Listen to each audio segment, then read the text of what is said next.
आज हम बात करेंगे उस इंडियन ऑरिजिन महिला की जिसने वॉल स्ट्रीट के सबसे बड़े हेज फंड्स में से एक का नेतृत्व करते हुए $6 बिलियन का हेज फंड खड़ा किया।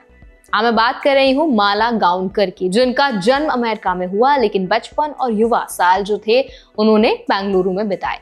वो घर में अपने परिवार की ट्रेडिशनल पाथ यानी मेडिसिन को छोड़े इकोनॉमिक्स की तरफ गई और यही उनका पहला कदम था फाइनेंस की दुनिया में खुद को अलग साबित करने का। तो क्या है पूरी स्टोरी, आइए जानते हैं आज की इस वीडियो में। तो हाय, मेरा नाम है वर्षा दुबे और आप जो देख रहे हैं एनबीटी टेक एड पर। माला गाउनकर ने 2023 में सर्गो कैप पार्टनर्स की शुरुआत की $1.8 बिलियन के एसेट्स के साथ। उसी समय सबसे बड़ी हेज फंड लॉन्च बन गई जिसे किसी महिला ने लीड किया। आज 2026 तक उनका फंड लगभग $6 बिलियन तक पहुंच चुका है। ये उनके विजन, स्ट्रैटेजी और इंडियन सेंसिबिलिटीज के मेल का नतीजा है। उनकी इन्वेस्टमेंट फिलॉसफी बहुत क्लियर है। वो कहती हैं, the value of a business is the return on incremental invested capital multiplied by the dollars you can put to work at those incremental returns. मतलब एक अच्छा बिजनेस वही है जिसमें सही समय पर सही कैपिटल लगाकर लगातार रिटर्न्स जनरेट किए जा सके। यही सोच उन्हें ग्लोबल इन्वेस्टिंग में अलग पहचान देती है। माला गाउनकर ने अपने करियर की शुरुआत बॉस्टन कंसल्टिंग ग्रुप और वर्ल्ड बैंक से की, जहां उन्होंने रशिया और मंगोलिया में प्राइवेटाइजेशन प्रोजेक्ट्स पर काम किया। उन्होंने वहां देखा कि सिर्फ थ्योरेटिकल इकोनॉमिक्स काम नहीं करता, सोशल कॉन्टेक्स्ट और हिस्टोरिकल फैक्टर्स को समझना भी जरूरी है। यही लेसन उन्हें बाद में सर्गो कैप में अप्लाई किया। उनकी जर्नी आसान नहीं थी। Wall street culture, elite networks और बायस से जूझना पड़ा। बीइंग इंडियन ऑरिजिन और फीमेल, उन्होंने इनविजिबल फ्रिक्शन फेस किया, लेकिन उन्होंने अपनी क्लैरिटी ऑफ थॉट और डिसिप्लिन्ड अप्रोच से खुद को साबित किया।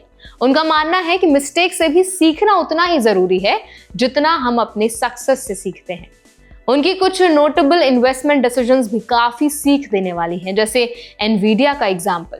उन्होंने स्टॉक अर्ली बेच दिया था क्योंकि उन्हें क्रिप्टो एक्सपोजर और गेमिंग डिमांड को लेकर कंसर्न था। डायरेक्शनली सही, लेकिन एआई बूम मिस हो गया। उन्होंने बताया कि the bigger mistake wasn't selling, it was not going back. यही डिसिप्लिन सर्गो कैप की कल्चर में मैंडेटरी है, पुराने आइडियाज और एनालिसिस को रिविजिट करना। माला गाउनकर का लोन पाइन कैपिटल में 23 साल का टेन्योर भी रिमार्केबल है। वहां उन्होंने फाउंडिंग पार्टनर और पोर्टफोलियो मैनेजर के रूप में काम किया। शॉर्ट सेलिंग और रिस्क मैनेजमेंट के दौरान उन्होंने कई पेनफुल मिस्टेक्स फेस की, जैसे नोकिया शॉर्ट कॉल। मार्केट सिर्फ नंबर्स नहीं होते, पावर, स्ट्रैटेजी और टाइमिंग से भी मूव होते हैं। यही समझ उन्हें हेज फंड लीडरशिप में एज देती है।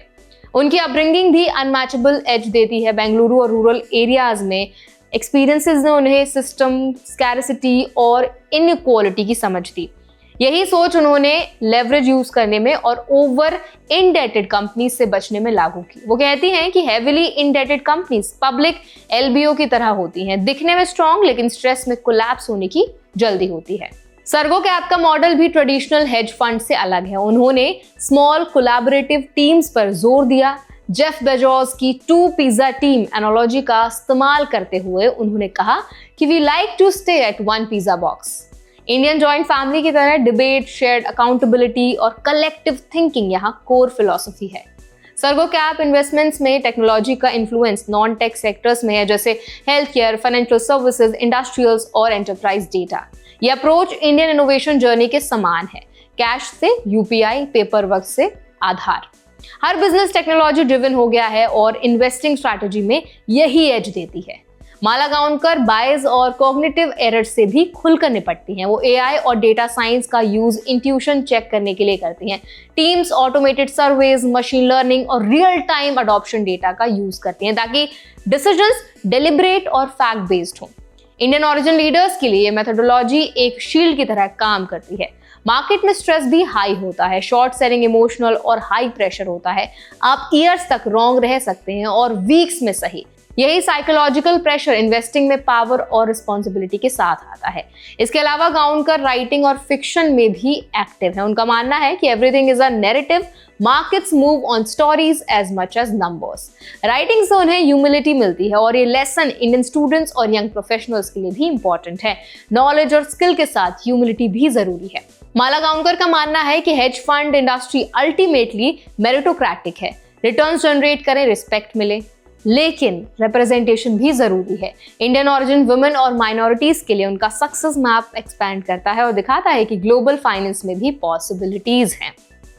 तो आई होप माला की स्टोरी से आप काफी ज्यादा इंस्पायर हुए होंगे। आपको इस स्टोरी से क्या सीखने को मिला है, आपकी क्या लर्निंग्स रही हैं, हमें कमेंट्स में जरूर बताएं। अगर ये वीडियो आपको अच्छा लगा हो तो उसको लाइक करें, शेयर करें।